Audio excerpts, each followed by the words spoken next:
فوجیوں کو اشتعال دلوایا، ان پر حملے کیے، جس کی وجہ سے چین کو جوابی کارروائی کرنا پڑی۔ چین اور بھارت کی متنازع سرحد پر کسی جھڑپ میں ہلاکت کا کم از کم 45 سال میں یہ پہلا واقعہ ہے۔ واقعے کے بعد بھارت کے سیاستدان اور بھارت کی فوج پریشانی کا شکار ہیں۔ بھارت کے آرمی چیف وزیر دفاع راجناتھ سنگھ کے گھر جا پہنچے، وہیں پر ایک اعلیٰ سطح کا اجلاس بلایا گیا، صورتحال پر غور کیا گیا۔ ملک کے چیف آف ڈیفنس سٹاف اور تینوں افواج کے سربراہوں نے بھی اس ہنگامی اجلاس میں شرکت کی۔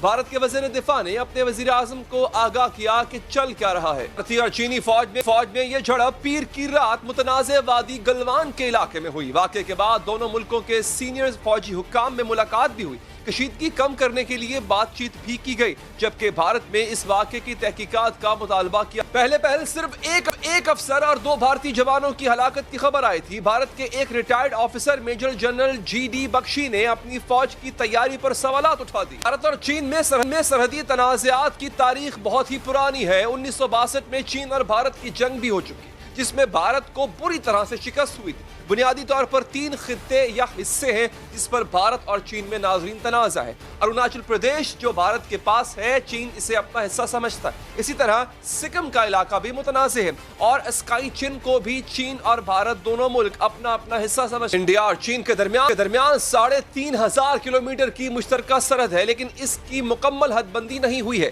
اسی وجہ سے دونوں ملک ایک دوسرے کے علاقے کو اپنا بتاتے ہیں، اور اسی وجہ سے کشیدگی بھی پیدا رہتی ہے۔ اس تنازع کی وجہ سے دونوں ملکوں کی فوجیں کئی بار آمنے سامنے آ چکی ہیں۔ دونوں ملک لائن آف ایکچوئل کنٹرول پر اپنی فوج بڑھاتے جا رہے ہیں۔ بھارت کے وزیر دفاع راجناتھ سنگھ نے کہا تھا کہ عسکری سطح پر دونوں ملکوں میں مذاکرات چل رہے ہیں اور معاملات کو بات چیت سے حل کیا۔ دونوں ملکوں میں حالیہ جھڑپوں کا آغاز مئی سے ہوا۔ 5 مئی کو 5000 چینی فوجی گلوان وادی میں داخل ہو گئے۔ پھر 12 مئی کو چینی فوجی ایک اور علاقہ پیونگ یانگ سو جھیل سیکٹر میں پہنچ گئے۔ اس کے بعد جنوبی لداخ کے ڈیم چوک اور شمالی سکم کے ناکولا میں بھی چینی فوجی داخل ہوئے۔ ناظرین، مئی اور جون کے آغاز میں دونوں فوجوں میں جھڑپ بھی ہوئی تھی، جس کے بعد ٹرمپ نے چین اور بھارت میں ثالثی کی پیشکش کی تھی، تاہم دونوں ملکوں نے پیشکش کو ٹھکراتے ہوئے کہا تھا کہ وہ افہام و تفہیم سے مسئلہ حل کر لیں۔ تاہم معاملہ افہام و تفہیم سے بات چیت سے حل نہ کیا جا سکا۔ آج چین کے ساتھ جھڑپ میں 20 بھارتی فوجی اپنی جانیں گنوا بیٹھے ہیں۔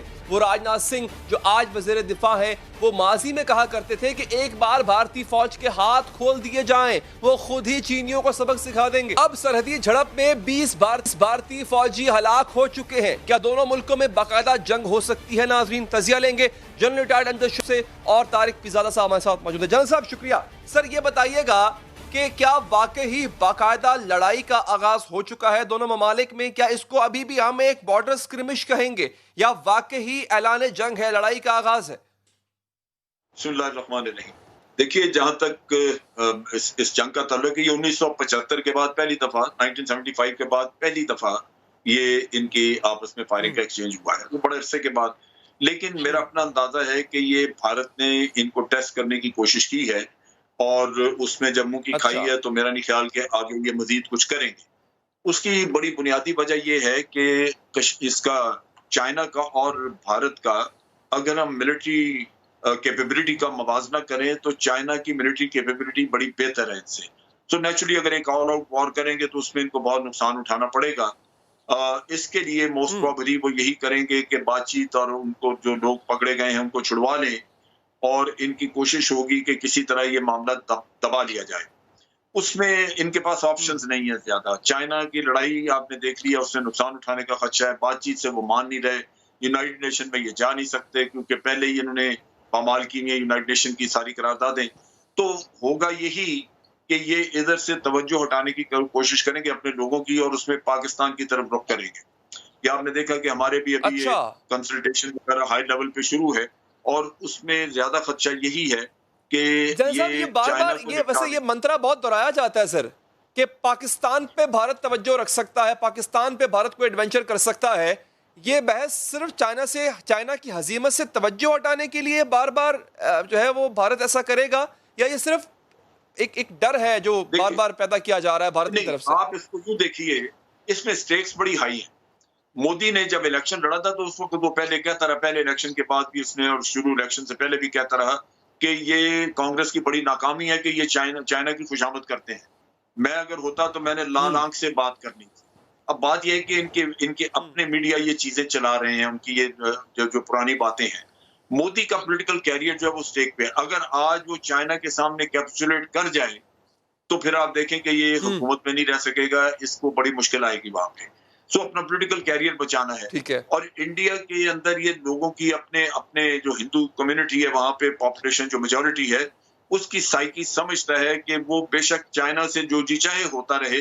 اگر ان کو یہ کہہ دیا جائے کہ پاکستان کی ہم نے یہ 2 پوسٹیں قبضہ کر لی ہیں تو آپ دیکھیں گے کہ وہاں پہ سب کچھ بھول بھال کے وہ لوگ اس کام پہ لگ جائیں گے, کیونکہ پاکستان کے خلاف دشمنی کا ایک ایسا اس نے راگ الاپا ہے کہ وہ ان کی ایک نفسیات بن گئی ہے کہ وہ ہر وقت یہ سننا چاہتے ہیں کہ پاکستان کے خلاف ہم نے یہ کر دیا وہ کر دیا.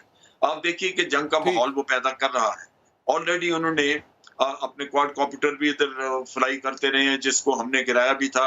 پھر آپ دیکھیے کہ ایمبیسی سے لوگ نکال دیے, اب ایمبیسی کا وہ یہ سارے ایگریسو ایکشنز ہیں جہاں وہ ایک جنگ کا ماحول رکھنا چاہتے ہیں. اور اگر ایک چھوٹا سا بھی وہاں پہ ٹیررزم کا کوئی واقعہ کرا دیں تو وہ ان کو ایک بہانہ مل جائے گا. جان صاحب میں ذرا پیرزادہ صاحب کو بھی شامل گفتگو کرنا چاہ رہا ہوں.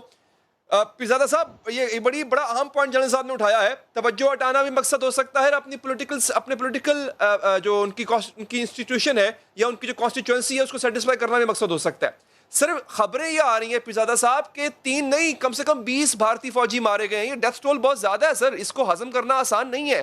دے ہیو ٹو ریٹیلیٹ اور they have to give an answer. آپ کو لگتا ہے سر یہ مزید ایسکیلیٹ کرے گا, اور اگر کرے گا سر تو کہاں تک جائے گا؟ پاکستان کو بھی بیچ میں شامل ہونا پڑے گا.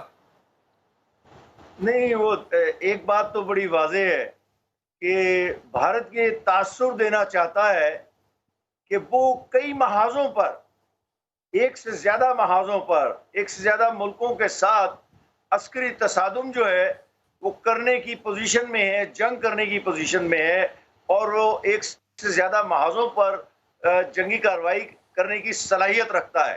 چاچے آپ اس وقت دیکھیں ذرا جو جغرافیہ ہے ہمارا, پاکستان, چین, نیپال, یہ 3 اور اس سے چند مہینے پہلے پچھلے سال ڈوکلام میں بھوٹان کے ساتھ ساتھ جو چین کا علاقہ ہے وہاں پر بھی جو کارروائی ہوئی تھی جس میں بھارت کو پسپا ہونا پڑا تھا اور بڑی شرمندگی کے ساتھ.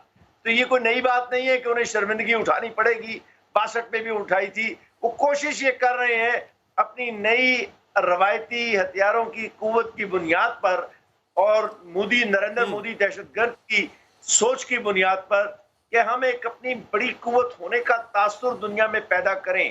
چنانچہ اب آپ جو مرضی کہتے رہیں کہ ان کے اتنے فوجی مارے گئے, درست ہے کہ مارے گئے ہیں, چینیوں نے مارا ہے, ان کا ہاتھ اوپر ہے, لیکن اس کے ساتھ ساتھ جو دنیا میں خبر جا رہی ہے کہ بھارت چین سے